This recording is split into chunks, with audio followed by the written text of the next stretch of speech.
All right, part three of this lesson on solutions and graphs. We're going to use a table of values to graph this equation.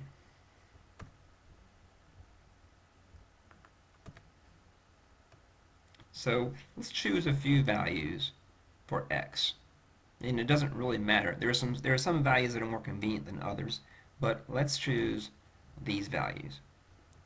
If we choose -2 for x, then y, according to the equation, we substitute -2 for x. 3 times -2, that's -6, minus 2 is -8.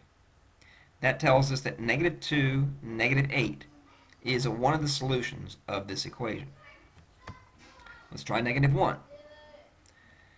3 times -1 minus 2, -3 minus 2, that's -5. Choose x equals 0, the same thing, and we get y equals -2.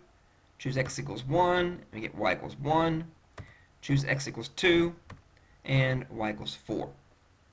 So we now have 1, 2, 3, 4, 5 points, 5 ordered pairs that are solutions to this equation. That means that those 5 points are going to lie on the graph of this equation.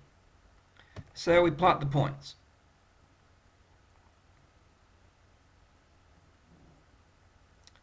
And you notice that the points are collinear. The points lie on the same line because this graph, this equation, is a linear equation.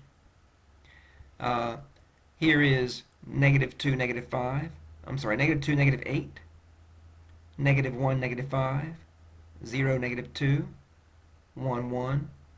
And 2, 4.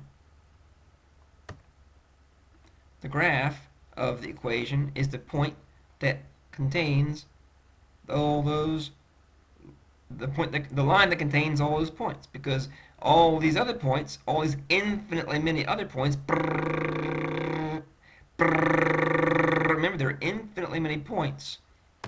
There are infinitely many points on this line. Each one of those infinitely many points would have an ordered pair that corresponds to it, and that ordered pair would be a solution to this equation.